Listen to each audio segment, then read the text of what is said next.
अस्सलाम वालेकुम क्लास, आवाज़ आ रही है?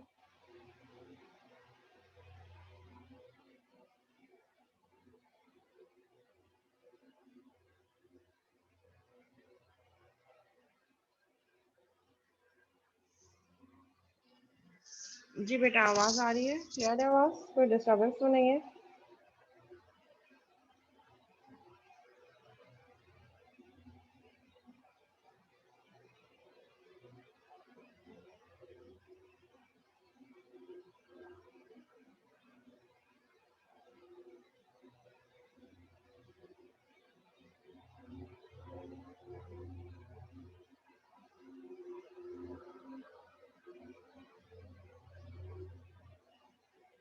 हेलो बेटा, आवाज़ आ हेलो रही मैम। है? जी, आवाज़ आ रही है? जी जी मैम। ओके, और स्क्रीन शेयर हो रही है आप लोगों के पास पावर पॉइंट की? जी मैम। मेरे पास कुछ प्रॉब्लम है इधर से। ओके जी, कंटिन्यू करते हैं। लास्ट टाइम हम इनहेरिटेंस डिस्कस कर रहे थे कि इनहेरिटेंस को हम अपनी क्लास डायग्राम में कैसे रिप्रेजेंट करते हैं।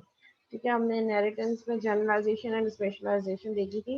बेसिकली ये दोनों इनहेरिटेंस ही है, बट जब हम टॉप टू बॉटम आ रहे होते हैं तो हम उसको स्पेशलाइजेशन कह रहे होते हैं। लाइक ये है वो पेरेंट क्लास, और उसकी अगर कुछ फर्दर स्पेशलाइज क्लासेस हैं जिनको हम ड्राइव कर सकें तो फिर उसके उस प्रोसेस को हम स्पेशलाइजेशन कह रहे होते हैं।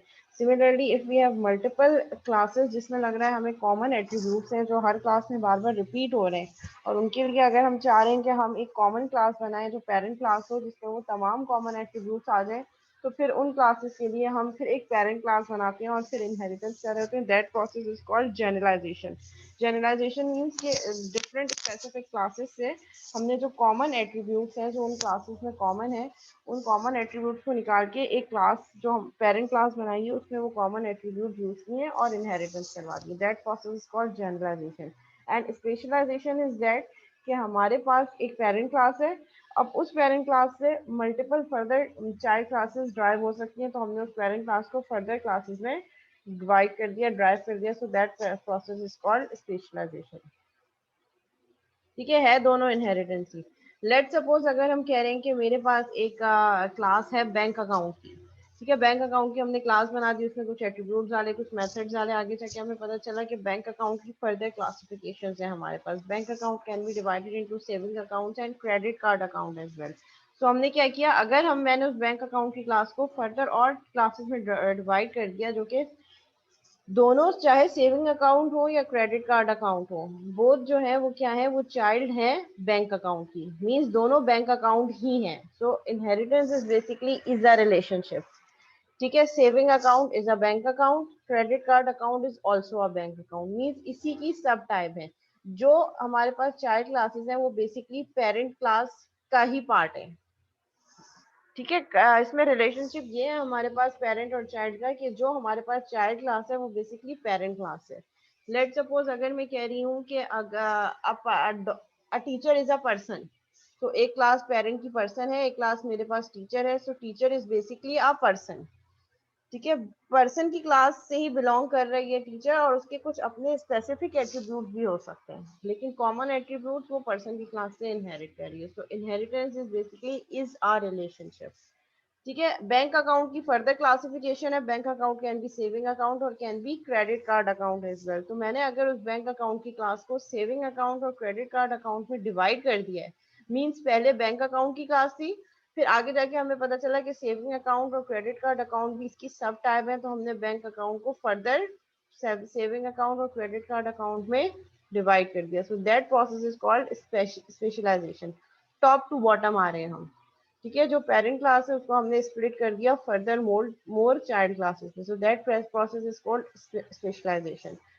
फर्दर मोर लेट सपोज हम काम कर रहे हैं, तो हमने एक क्लास बनाई सेविंग अकाउंट की, मतलब हमने स्टार्ट ही सेविंग अकाउंट की क्लास से किया। फिर हमने एक और क्लास बनाई क्रेडिट कार्ड अकाउंट। जब हम क्रेडिट कार्ड अकाउंट की क्लास बनाने लगे तो हमें कुछ एट्रीब्यूट्स कॉमन लगे इन दोनों क्लासेस के। सेविंग अकाउंट में लेट से अकाउंट नंबर होगा, अकाउंट होल्डर नेम होगा, अकाउंट ओपनिंग डेट होगी, ओपनिंग अकाउंट बैलेंस होगा। तो कुछ चीजें ऐसी हैं जो कॉमन है इन दोनों क्लासेस की। तो हमने कहा कि क्यों ना हम इन दोनों क्लास को अलग अलग उन एट्रीब्यूट को और मेथड को यूज करने के बजाय हम उसको एक कॉमन क्लास में, जो कॉमन एट्रीब्यूट्स हैं उनको कॉमन क्लास में रखें।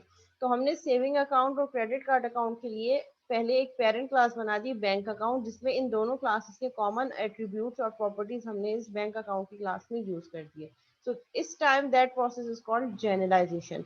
हमने स्पेसिफिक क्लास से एक जनरल क्लास ड्राइव की जिसमें हमने कॉमन एट्रीब्यूट्स रखे हैं। So that process is called generalisation. है दोनों ही इनहेरिटेंस, बट अगर हम टॉप टू बॉटम आ रहे हैं तो दैट विल कॉल स्पेशलाइजेशन, और अगर हम बॉटम टू टॉप जा रहे हैं मीन्स स्पेसिफिक चाइल्ड क्लासेस से हम कॉमन क्लासेस क्रिएट कर रहे हैं पेरेंट क्लास, तो that process will called generalisation. ठीक है, इसमें हमने लास्ट में भी बात की थी। ठीक है, ये हमारे पास जनरलाइजेशन की एग्जांपल है। अभी जो हम केस स्टडी डिस्कस कर रहे हैं फर्स्ट क्लास से, उसमें हमारे पास एक क्लास थी प्रोफेसर की, एक क्लास थी स्टूडेंट की। तो कुछ एट्रीब्यूट्स हमें ऐसे लगे कि कॉमन है इन दोनों क्लास में, तो इसके लिए हमने क्या किया, जनरलाइजेशन का प्रोसेस यूज किया और प्रोफेसर और स्टूडेंट की क्लास से पहले हमने एक और पेरेंट क्लास बना दी जिसको हम कह रहे हैं registration user.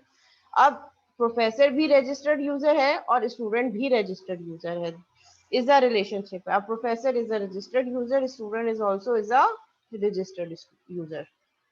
So that process is called generalization in this example.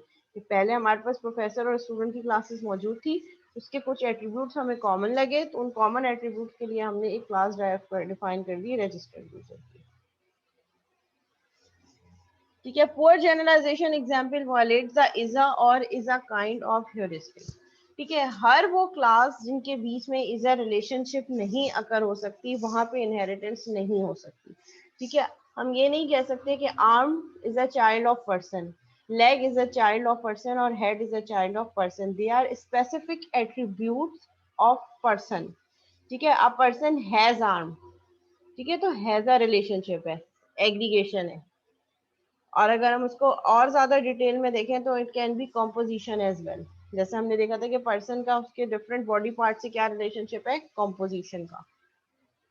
हर वो रिलेशनशिप जो इनहेरिटेंस नहीं है और जिसमें ऐसा हो कि एक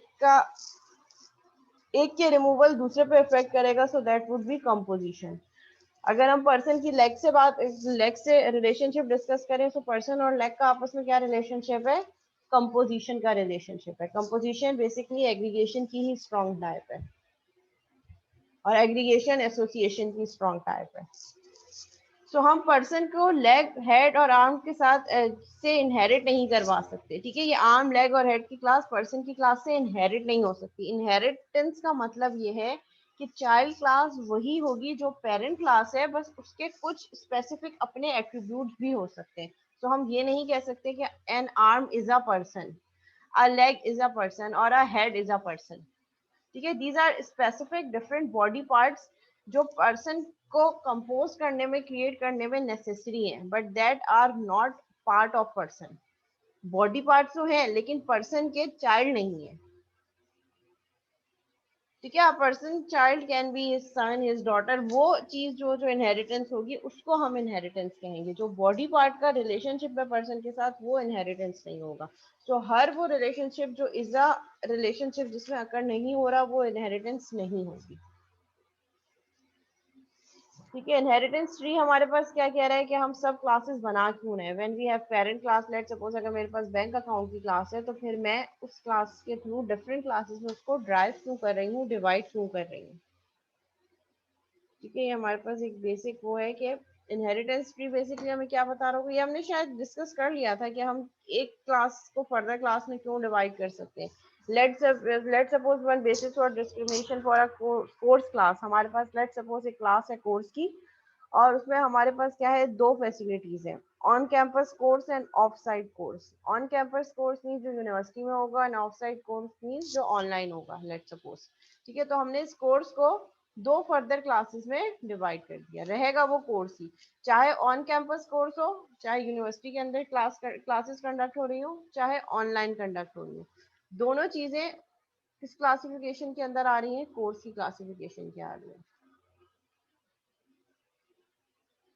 The inheritance relationship may be shown as a tree for all subclasses created from one discriminator. Let's suppose हमने एक पेरेंट का चाइल्ड बनाया जिसको हम डिस्क्रिमिनेटर कह रहे हैं। ठीक है, उसके बाद जितनी सब क्लासेस है उसको हम फर्दर भी डिवाइड कर सकते हैं। ठीक है, एग्जाम्पल ये क्या दे रहे हैं, एक और सब क्लास कोर्स की क्या हो सकती है, मैंडेटरी कोर्स। जैसे हम कुछ कोर्स कर रहे होते हैं कि ये that are these are the mandatory course and these are the elective course. Elective courses में से आपके पास चॉइस होती है कि आपने कोई 3 इलेक्टिव करने हैं, 4 इलेक्टिव करने हैं, उसमें कोई लेट सपोज 10-12 कोर्स होते हैं जिसमें से आपने कोई 3-4 सेलेक्ट करने होते हैं। इट मीन्स वो 12 कोर्स या 3-4 जो कोर्स हैं वो आपके मैंडेटरी कोर्स नहीं है। जबकि कुछ कोर्सेज हैं जो मैंडेटरी है, जैसे पीएफ हो गया, ऊप हो गया, ईआरपी हो गया, डबल आईसीटी हो गया, डेटाबेस हो गया। So these are the basic course, mandatory course. तो course further can be divided into mandatory course or elective course as well. This subclass would not be part of the inheritance tree because it belongs to a different discriminator course type.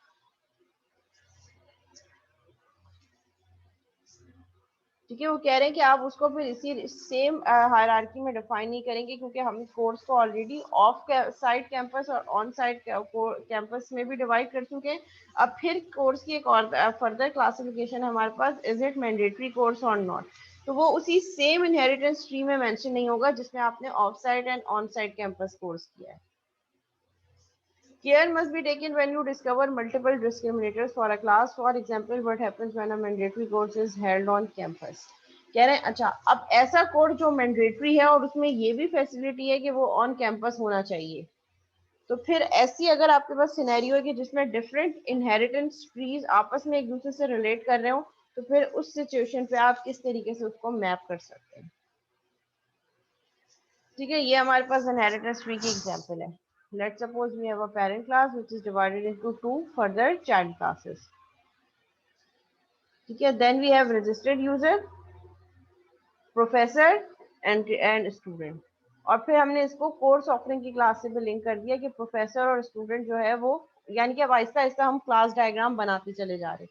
हमने classes identify की, inheritance उनके बीच में relationship discuss किया, और उसके बाद फिर हम उस पर इनहेरिटेंस हायरार्की बना रहे हैं और साथ साथ हम मल्टीप्लिसिटी भी डिफाइन कर रहे हैं। अच्छा, इनहेरिटेंस में मल्टीप्लिसिटी कभी नहीं आती, ठीक है, क्योंकि हम क्लास टू क्लास रिलेशनशिप कर रहे होते हैं, तो इनहेरिटेंस में मल्टीप्लिसिटी नहीं आती। लेकिन हमारे पास जो दो डिफरेंट क्लासेस हैं उसके बीच में हम जो है वो मल्टीप्लिसिटी यूज कर सकते हैं। जैसे हमने पहले भी पढ़ा था कि आप professor teach course offering, student can select course offering. Let suppose schedule लगा, उसमें कोर्स ऑफर हो रहा है, तो उस कोर्स ऑफरिंग को प्रोफेसर भी अप्रोच कर सकता है और स्टूडेंट भी अप्रोच कर सकता है। और हमारे पास रिलेशनशिप क्या होगा, प्रोफेसर और कोर्स ऑफरिंग का, professor can have 0 course and can have maximum of 4 course. Mean 0 से लेकर 4 तक कोई भी कोर्स आईडी जो है वो प्रोफेसर सिलेक्ट कर सकता है फ्रॉम कोर्स ऑफरिंग। इसी तरह स्टूडेंट का क्या रिलेशनशिप है, किसी भी कोर्स, कोई भी कोर्स है उसमें मिनिमम 3 स्टूडेंट्स होने चाहिए और मैक्सिमम 10 स्टूडेंट होने चाहिए। तो कोर्स ऑफरिंग का स्टूडेंट से क्या रिलेशनशिप है, 3 to 10, minimum 3 students and maximum 10 students. इसी तरह स्टूडेंट का कोर्स ऑफरिंग से क्या रिलेशनशिप है, student can have 0 course and can have maximum 4 courses. ठीक है, तो वो सारी लॉजिक जो है वो हमने मल्टीप्लिसिटी इंडिकेटर्स के थ्रू क्लासेस के बीच में लिंक कर दी। अगर आप देखें तो रजिस्ट्रेशन यूजर, प्रोफेसर और स्टूडेंट, इसके बीच में इनहेरिटेंस हो रही है। इनहेरिटेंस ये है, that is the parent class registration user, जिसमें 2 चाइल्ड हैं, प्रोफेसर एंड स्टूडेंट। अब ये दोनों क्लासेस जो हैं वो चाइल्ड क्लासेस हैं पेरेंट क्लास की, इसके बीच में कोई मल्टीप्लिसिटी इंडिकेटर यूज नहीं हो रहा।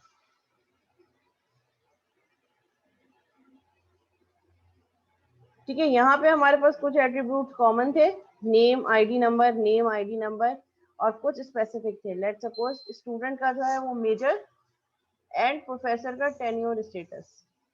ठीक है, ये 2 एट्रीब्यूट ऐसे हैं जो इन क्लास के स्पेसिफिक है। बाकी नेम आईडी नंबर दोनों क्लास में रिपीट हो रहा है, तो फिर हमने क्या किया, हमने इसको रजिस्ट्रेशन यूजर की क्लास में नेम और आईडी नंबर में कन्वर्ट कर दिया।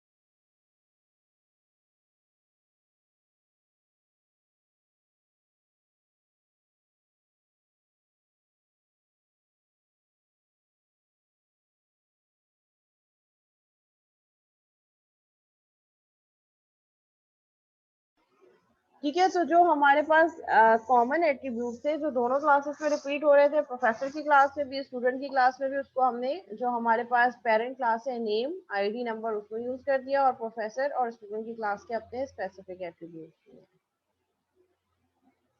Single inheritance versus multiple inheritance. With single inheritance, a class has one set of parents. Single inheritance means क्या है हमारे पास, क्या हमारे पास एक क्लास में exactly one parent होगा. That is, there is one chain of superclass. That is, a car is a motor vehicle which is a vehicle. ठीक है, हमने क्या किया, हमारे पास इस हायरार्की में जिसमें हम डिटरमाइन कर रहे हैं vehicle is a main class, parent class, जिसकी चाइल्ड है मोटर व्हीकल, और मोटर व्हीकल का फर्दर चाइल्ड है हमारे पास कार। तो यहाँ पे हमारे पास वन सिंगल इनहेरिटेंस है। Single inheritance means her child का एक पेरेंट है। ठीक है, vehicle is main parent class, vehicle की चाइल्ड क्लास है motor vehicle, and motor vehicle की चाइल्ड क्लास है कार। देखिए, is a relationship, a car is a motor vehicle which is a vehicle, यानी कि मोटर व्हीकल एक vehicle है। So main parent class कौन सी हो गई हमारे पास, vehicle, which is divided to motor vehicle, and motor vehicle is further divided into a car. So that is single inheritance. Her child का exactly one parent होगा. Multiple inheritance involves more than one chain of superclasses. Multiple inheritance means ये कि जब हमारे पास एक class जो है वो at a time दो parents की child class होगी। ठीक है, जो कि हम जो लैंग्वेज यूज कर रहे हैं सी शार्प और इवन जावा में भी मल्टीपल इनहेरिटेंस जो है वो डायरेक्ट पॉसिबल नहीं है। सो अगर हमें मल्टीपल इनहेरिटेंस अचीव करनी होती है तो उसके लिए फिर हम इंटरफेसेस यूज करते हैं। That is an amphibious vehicle is a motor vehicle which is a vehicle, and an amphibious vehicle is a water vehicle which is a vehicle too. Means कि हमारे पास जो है ये हायरार्की किस तरीके से बन रही है, ये हायरार्की हमारे पास इस तरीके से बन रही है कि हमारे पास व्हीकल को हमने किस तरीके से डिवाइड किया, मेन क्लास कौन सी है, व्हीकल, व्हीकल को motor vehicle and amphibious vehicle में हमने डिवाइड किया, and then amphibious vehicle is also a motor vehicle as well. तो एम्फिशियस व्हीकल जो है वो मोटर व्हीकल से भी ड्राइव हो रही है और व्हीकल से भी ड्राइव हो रही है। It means amphibious vehicle having two parents, one is vehicle and another one is motor vehicle। ठीक है, तो ये हमारे पास मल्टीपल इनहेरिटेंस है। There can be numerous problems associated with multiple inheritance. When we are talking about multiple inheritance, we have multiple problems which we can face. For example, name clashes and multiple copies of inherited features. Let's suppose अगर हम कह रहे हैं कि दो parents हैं एक class के, और दोनों पेरेंट्स में एक नाम के कुछ कॉमन एट्रीब्यूट्स हैं जो इस क्लास ए में भी है क्लास बी में भी है। तो जब सी अगर ओवरराइट करेगी, so how can your compiler identify कि वो ए वाले एट्रीब्यूट को अपडेट कर रही है या बी वाले एट्रीब्यूट को। ठीक है, फर्दर मोड जब हम कंस्ट्रक्टर की बात कर रहे होते हैं, when we are creating object of child class, तो आपने ऊपर पढ़ा होगा जब भी हम चाइल्ड क्लास का ऑब्जेक्ट बनाते हैं तो वो ऑटोमेटिकली पहले अपने पेरेंट क्लास का कंस्ट्रक्टर कॉल करती है। तो अगर हम कह रहे हैं कि C is a class which is a child of A and B, तो जब हम सी का ऑब्जेक्ट बनाएंगे जो कि ए और बी दोनों की चाइल्ड है, तो वो पहले कौन सी क्लास का कंस्ट्रक्टर कॉल करेगी, क्योंकि वो तो दोनों का की चाइल्ड है, ए का भी और बी का भी। तो how can your compiler identify कि कब कौन सी क्लास का कंस्ट्रक्टर पहले कॉल करना है। The more super classes, the harder it is to determine what comes from where and what happens if I change something. जितनी ज्यादा सुपर क्लासेस होंगी उतने ज्यादा कॉम्प्लिकेशन होती चली जाएगी। सुपर क्लासेस मीन्स एक क्लास की जितनी ज्यादा पेरेंट होंगे उतनी ज्यादा प्रॉब्लम होगी आपको चीजों को डिटरमाइन करने में, कोड करने में, और कॉम्प्लेक्सिटी आपकी और बढ़ जाएगी। Aggregation should be used to show composite relationship. जब हमारे पास कंपोजिट रिलेशनशिप हो तो उसके लिए हम एग्रीगेशन यूज करते हैं, और जब हमारे पास कॉमन चीजें हमें डिटरमाइन करनी हो, स्पेसिफिक से निकालनी हो, तो उसके लिए हम इनहेरिटेंस यूज करते हैं। और जब हमें कंपोजिट रिलेशनशिप डिटरमाइन करना हो कि दो क्लासेस के बीच में कंपोजिट रिलेशनशिप क्या है, तो उसके लिए हम एग्रीगेशन यूज करते हैं। ठीक है, and aggregation can be further divided into composition as well. The student class has a classification aggregation that is either full time or part time inheritance। ठीक है, यहाँ पे क्या कह रहे हैं कि हमारे पास वही registered user professor student, and then student की हमारे पास क्लासिफिकेशन है। ठीक है, अब स्टूडेंट और क्लासिफिकेशन की क्लास में हमारे पास क्या है, एग्रीगेशन हो रही है। A student has a classification कि वो किस टाइप का स्टूडेंट है, अदर वो फुल टाइम स्टूडेंट है या पार्ट टाइम स्टूडेंट है। तो स्टूडेंट की क्लास की क्लासिफिकेशन की क्लास से एग्रीगेशन हो रही है, और क्लासिफिकेशन की क्लास इटसेल्फ इनहेरिटेंस परफॉर्म कर रही है full time and part time student से। तो स्टूडेंट क्लासिफिकेशन इज एग्रीगेशन। तो इसी तरीके से आप अपनी क्लास डायग्राम में जैसे जैसे आपकी जो रिक्वायरमेंट्स है आप उनको पढ़ते जाएंगे, और उसी की बेसिस पे आप क्या करेंगे, उसी की बेसिस पे आप अपनी क्लास डायग्राम में क्लासेस ऐड ऑन करते जाएंगे। जी क्लास, यहाँ तक कोई क्यूरी, कोई सवाल? रियलाइजेशन, ठीक है, रियलाइजेशन हमारे पास क्या है, this relationship is something related to generalization but a bit different. In object oriented realization represents the implementation of a interface via class. ठीक है, जब हमने देखा कि हमें मल्टीपल इनहेरिटेंस अचीव करनी हो, तो मल्टीपल इनहेरिटेंस बहुत सारी लैंग्वेज आपको डायरेक्ट सपोर्ट नहीं दे रही होती। ठीक है, तो मल्टीपल इनहेरिटेंस के लिए हम इनडायरेक्टली अप्रोच यूज करते होते हैं, और वो इनडायरेक्टली अप्रोच थ्रू एब्स्ट्रैक्शन या इंटरफेसेस होती है।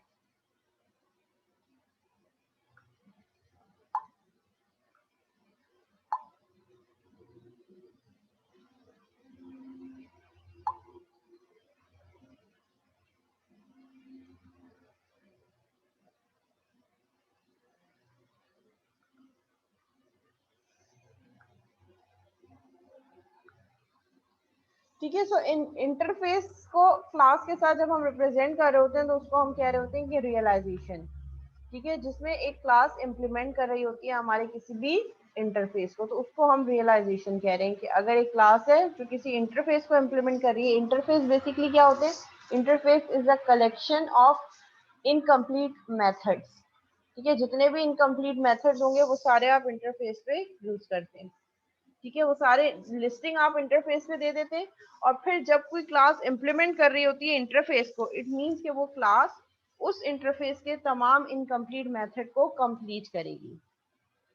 ठीक है, तो ये हमारे पास सिनेरियो होता है, उसको हम रियलाइजेशन के थ्रू रिप्रेजेंट कर रहे होते हैं।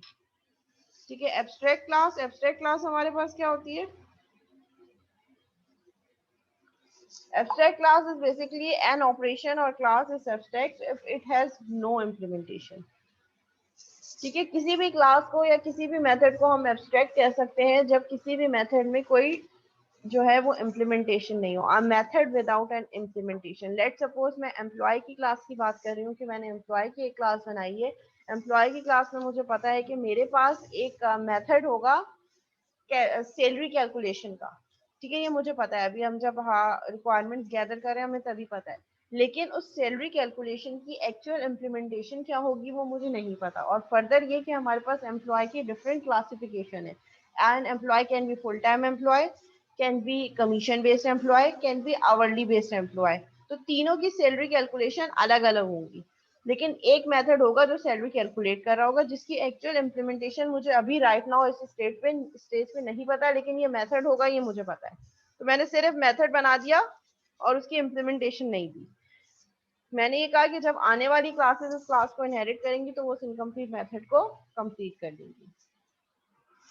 ठीक है, तो जब भी किसी क्लास को हम एब्स्ट्रैक्ट करते हैं, जब भी किसी कभी कोई क्लास एब्स्ट्रैक्ट होने का मतलब ये है कि उसका कोई ऑब्जेक्ट नहीं बन सकता। An abstract class is useless until it is not been inherited। जब तक एब्स्ट्रैक्ट क्लास को आप इनहेरिट नहीं करवाओगे वो क्लास यूजलेस रहेगी, क्योंकि एब्स्ट्रैक्ट क्लास का कभी भी ऑब्जेक्ट नहीं बन सकता। होता क्या है कि जब हमारे पास किसी क्लास में इनकम्प्लीट मेथड होते हैं, उस क्लास यानी कि वो क्लास इनकम्प्लीट है इसलिए ऑब्जेक्ट नहीं बनता। In order to use that class आपको एक और क्लास इनहेरिट करने, एक क्लास बनानी पड़ेगी जो उस एब्स्ट्रैक्ट क्लास को इनहेरिट करे, और जो क्लास एब्स्ट्रैक्ट क्लास को इनहेरिट कर रही होती है उसके लिए मैंडेटरी है कि वो उस क्लास के इनकम्प्लीट मेथड को कंप्लीट करे, और फिर जो चाइल्ड क्लास है उसका हम ऑब्जेक्ट बना के एब्स्ट्रैक्ट क्लास के एट्रीब्यूट को एक्सेस कर सकते हैं। Abstract class can only exist in the context of inheritance hierarchy। ठीक है, एब्स्ट्रैक्ट क्लास का यूसेज आप सिर्फ और सिर्फ इनहेरिटेंस के थ्रू ही कर सकते हैं। एब्स्ट्रैक्ट क्लास को इनहेरिट करवाएं और जो क्लास उसको इनहेरिट कर रही है उसके तमाम इनकम्प्लीट मेथड को कंप्लीट करें, और आपने जो चाइल्ड क्लास बनाई है आप उसका ऑब्जेक्ट क्रिएट करके इनहेरिट एब्स्ट्रैक्ट क्लास के एट्रीब्यूट को और मेथड को यूज कर सकते हैं। Abstract classes are represented by writing class name in italics as shown in next slide.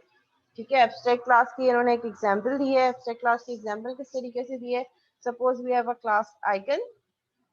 ठीक है, हमारे पास आइकन की एक क्लास है जो कि हमारे पास एब्स्ट्रैक्ट क्लास है. ठीक है, इटैलिक में हम उसको रिप्रेजेंट कर रहे होते हैं. आइकन की एक क्लास है जो कि रूट क्लास है, मींस पेरेंट क्लास है.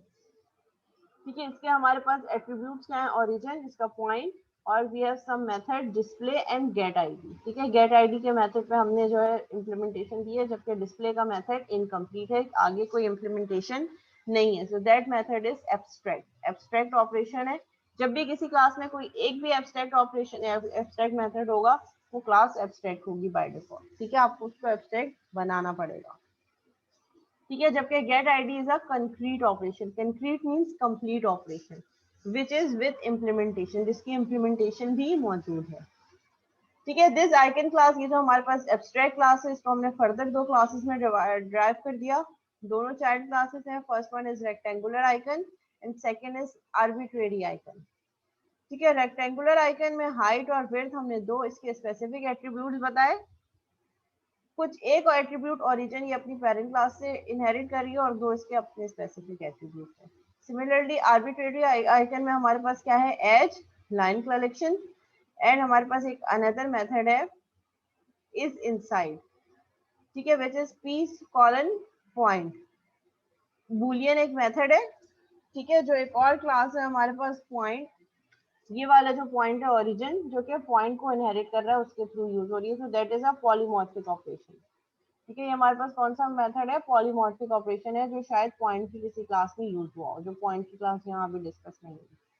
ठीक है, अब देखें ये आर्बिट्रेरी आइकन में डिस्प्ले वाला जो मेथड है, जो एब्स्ट्रैक्ट मेथड है, ये इस चाइल्ड क्लास में भी इंप्लीमेंट नहीं हुआ. So this class is also abstract. Furtherly rectangular icon, जो कि आइकन की क्लास को इनहेरिट कर रही है. तो जब भी कोई क्लास इनहेरिट कर रही हो किसी एब्स्ट्रैक्ट क्लास के लिए, उसके लिए जरूरी है कि वो उस पेरेंट क्लास के इनकम्प्लीट मेथड को कंप्लीट करे, नहीं तो वो खुद भी एब्स्ट्रैक्ट हो जाए. तो देखिए, ये rectangular icon and arbitrary icon, ये दोनों क्लासेस जो है, ये इस डिस्प्ले वाले मेथड को ओवरराइड नहीं कर रही, इंप्लीमेंट नहीं कर रही. तो these classes are also abstract class. Further rectangular angle की आइकन की क्लास को हमने एक और क्लास में डिवाइड किया, विच इज बटन क्लास. ठीक है, और ये बटन की क्लास क्या कर रही है? डिस्प्ले की मेथड को यहाँ पे ओवरराइड कर रही है. It means now this class is concrete class. अब हम बटन की क्लास का ऑब्जेक्ट बना के इन तमाम एट्रीब्यूट्स और मेथड को यूज कर सकते हैं जो इन एब्स्ट्रैक्ट क्लासेस के एट्रीब्यूट्स और ऑपरेशन है हमारे पास. फिर बटन की क्लास को हम फर्दर भी डिफाइन कर सकते हैं और क्लास में ओके बटन, जिसमें हमने डिस्प्ले को फर्दर ओवरराइड कर दिया, which is another a concrete class and a leaf class है. लीफ क्लास मींस सबसे एंड का जो हमारे पास चाइल्ड है. इसके बाद अब फर्दर कोई और इनहेरिटेंस हायरार्की हमारे पास यहाँ पे एंड हो गई. जी क्लास, यहाँ तक कोई क्यूरी है तो पूछ लें.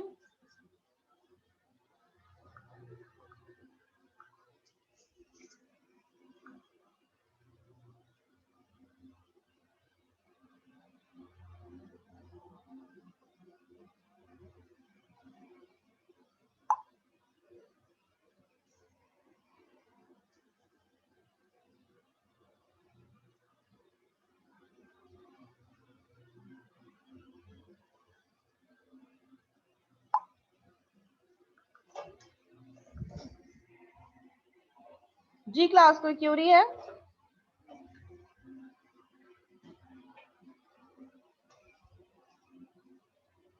मैम एब्स्ट्रैक्ट क्लास को हम यूज कहाँ पे करते हैं? एब्स्ट्रैक्ट मतलब क्लास इनहेरिटेंस में यूज होती है. एब्स्ट्रैक्ट क्लास बेसिकली हम तब यूज करते हैं, जैसे मैंने आपको एग्जांपल दी कि मुझे पता है कि मेरे पास एम्प्लॉय की क्लास में सैलरी कैलकुलेशन का मेथड होगा. ठीक है, तो मैंने उसकी लिस्टिंग कर दी, बट उसकी इम्प्लीमेंटेशन मुझे अभी नहीं पता. तो फिर या तो ये कि मैं उसको यूज ही ना करूँ. जब यूज ही नहीं करूंगी तो आगे जाके कभी हम भूल जाए, हमें याद रहे या ना रहे. एब्स्ट्रैक्ट के बेसिकली मीनिंग्स होते हैं हाइडिंग इम्प्लीमेंटेशन. ठीक है, जिस लेवल पर हमें जिस चीज की रिक्वायरमेंट नहीं है, हम उसको वहां पे इम्प्लीमेंटेशन ना दें. जब जिस क्लास को, चाइल्ड क्लास को उसकी जरूरत होगी, वो उसको यूज कर सकते हैं. तो एब्स्ट्रैक्ट क्लास इसलिए हम बनाते हैं कि अभी मैं जिस करंट स्टेट पे मौजूद हूँ, अभी अपने डेवलपमेंट में जिस स्टेज पे हूँ, वहां पे मुझे किसी मेथड की अगर इम्प्लीमेंटेशन अभी एक्सप्लिसिटली नहीं पता, लेकिन मुझे ये पता है कि आगे जाके ये मेथड यूज होगा, लेकिन इसकी इम्प्लीमेंटेशन अभी ना तो मुझे रिक्वायर्ड है और ना ही मुझे इसकी इम्प्लीमेंटेशन अभी पता है, तो मैं सिर्फ उस मेथड का नाम देकर उस मेथड को इनकम्प्लीट छोड़ दूंगी नेक्स्ट आने वाली क्लासेस के लिए, कि जब किसी क्लास को उस मेथड की जरूरत होगी वो उस क्लास को इनहेरिट करेगी और उसके इनकम्प्लीट मेथड को कंप्लीट करेगी। तो वहां पे अगर हमारे पास कोई ऐसा फिनोमेना हो तो फिर वहां पे फिर हम एब्स्ट्रैक्शन यूज करते हैं।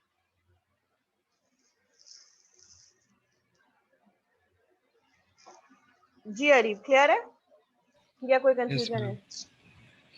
नो मैम, अच्छा इसका कीवर्ड भी यूज होता है कोडिंग के दौरान? जी बिल्कुल, एब्स्ट्रैक्ट का कीवर्ड यूज होता है।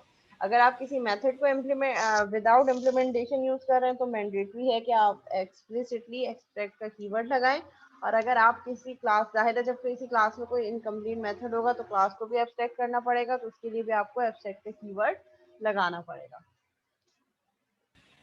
Okay ma'am.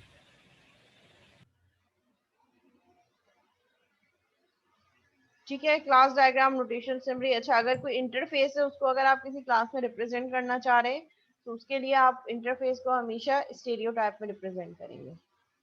ठीक है, इस इंटरफेस का नाम होगा और स्टेरियोटाइप में आप इंटरफेस को रिप्रेजेंट करेंगे। ठीक है, यहाँ पे इन्होंने एग्जांपल दिया, नोटेशन क्या यूज होगी। Let's suppose we have a super class, parent class, root class. ठीक है, सारी हम जो है टर्मिनोलॉजी यूज कर सकते हैं जो कि हमारे पास एब्स्ट्रैक्ट है। एब्स्ट्रैक्ट क्लास को हम रिप्रेजेंट कैसे करते हैं, इस ब्रैकेट में, कर्ली ब्रैकेट में और इटैलिक फॉर्म में, कि this class is abstract class. Then एक सब क्लास है जो इस क्लास को इनहेरिट कर रही है और इसके इनकम्प्लीट मेथड को कंप्लीट कर रही है, और ये क्लास इंटरफेस को भी इम्प्लीमेंट कर रही है। सो जब किसी क्लास को इनहेरिटेंस रिप्रेजेंट करनी हो, सो इनहेरिटेंस हमारे पास solid line with a unfilled triangle, diamond हम जिसको कह रहे हैं। और यहाँ पे अगर कोई क्लास इंटरफेस को इम्प्लीमेंट कर रही है, अच्छा, एक क्लास दूसरी क्लास को हमेशा एक्सटेंड कर रही होती है, इनहेरिट कर रही होती है, और एक क्लास दूसरी इंटरफेस को क्या कर रही होती है, इम्प्लीमेंट कर रही होती है।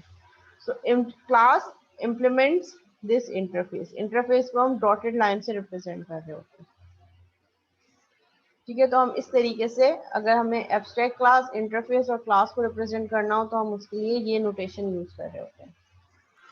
मैम डिपेंडेंसी में भी तो इस तरह डॉटेड एरो यूज होता है? डिपेंडेंसी में भी इसी तरीके से होता है कि this class is dependent on this class, लेकिन उसमें एरो नहीं होता। हम तो यहाँ पे इनहेरिटेंस की बात कर रहे हैं ना, तो इससे हम ये एरो रिप्रेजेंट करें। डिपेंडेंसी में स्ट्रेट डॉटेड लाइन यूज होती है। Okay ma'am.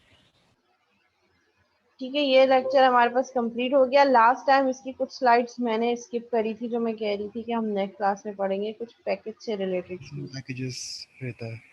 ठीक है, ये हम देख लेते हैं। ये देख लिया था हमने, relationship in the add a course of scenario को। ये क्लास डायग्राम भी हमने डिस्कस कर ली थी या ये करनी है?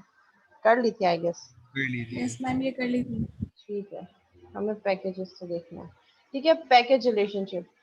पैकेज रिलेशनशिप बेसिकली हमारे, कि जब हम, कुछ चीज ऐसी होती है जो हम पैकेज में, लेट सपोज जैसे हम कोई एप्लीकेशन बनाते हैं तो with in a name space automatically एक नेम स्पेस बनती है, उस नेम स्पेस के अंदर सारी क्लासेस यूज हो रही होती है। लेट सपोज हमने अगर उसी एप्लीकेशन में कोई और फोल्डर बनाना हो, ठीक है, और उसमें उसकी क्लासेस यूज करनी हो, मींस डिफरेंट जो फोल्डर्स का कॉन्सेप्ट होता है। इसी तरह जब हम कंप्यूटर सिस्टम में बात कर रहे होते हैं, हम डिफरेंट फोल्डर्स बनाते हैं और फाइल्स उन फोल्डर्स में अकॉर्डिंगली सेट कर रहे होते हैं। तो इसी तरह पैकेज हमारे पास फोल्डर्स की रिप्रेजेंटेशन के लिए यूज होता है, कि कौन सी क्लास कहाँ पे किस फोल्डर के अंदर यूज हो रही है, तो उसको हम एज अ पैकेज, जैसे कंप्यूटर सिस्टम में फोल्डर यूज होते हैं, इसी तरह हम यहाँ पे क्लास डायग्राम को रिप्रेजेंट करने के लिए we can use different packages as well. Package relationships are also added to the model. The type of relationship is a dependency relationship, shown as a dashed arrow to the dependent package. If package A is dependent on package B, this implies that one or more classes in package A initiate communication with one or more public classes in packages B. Let's suppose we have two packages, package A and package B. जैसे हम folder की बात कर रहे हैं, packages are basically collection of classes. जब हमारे पास visual studio में हम डिफरेंट फोल्डर्स बना रहे होते हैं विद इन एन एप्लीकेशन, एक ही एप्लीकेशन के अंदर हम डिफरेंट फोल्डर्स बना रहे होते हैं जिसके अंदर हम डिफरेंट क्लासेस यूज कर रहे होते हैं। तो अगर एक पैकेज दूसरे पैकेज पे डिपेंडेंट है, इट मींस कि एक पैकेज की क्लासेस, एक फोल्डर की क्लासेस दूसरे फोल्डर की क्लास से कम्युनिकेट कर रही हैं, पब्लिक क्लासेस, और वो क्लासेस पब्लिक होनी चाहिए। सारे जब डिफरेंट फोल्डर में काम करना हो, एक्सेसिबिलिटी प्रोवाइड करनी हो, so that should be public.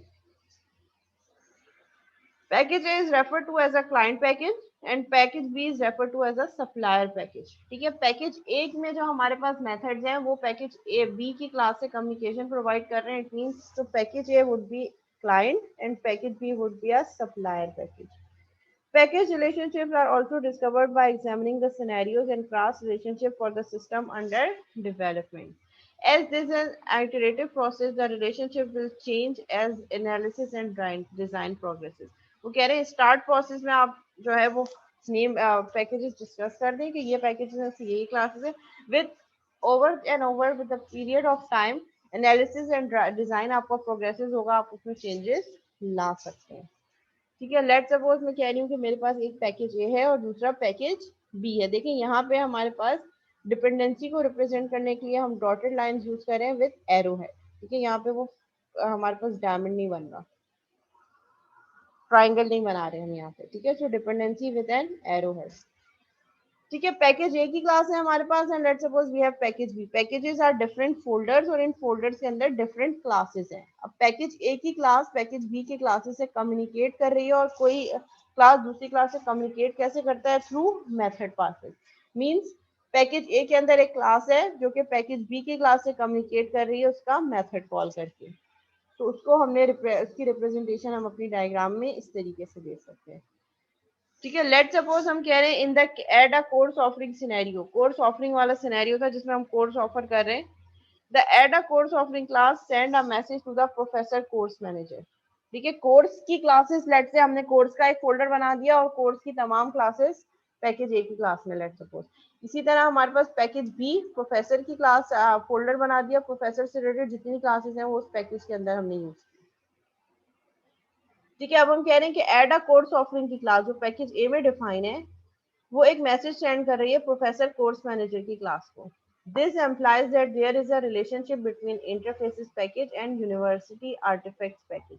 हमने अलग अलग फोल्डर्स बनाए हैं कि हमारे पास यूनिवर्सिटी आर्टिफैक्ट्स का एक फोल्डर है, हमारे पास इंटरफेस का एक पैकेज है, तो वो सब के अंदर उसी के अकॉर्डिंगली क्लासेस डिफाइन है।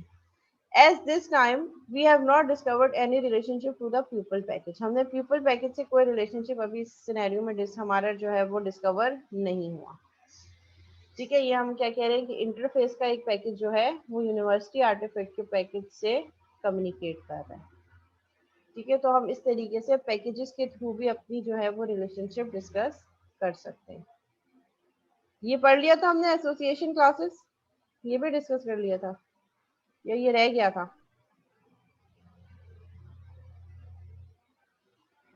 जी क्लास एसोसिएशन क्लासेस हो गई थी या रह गई थी?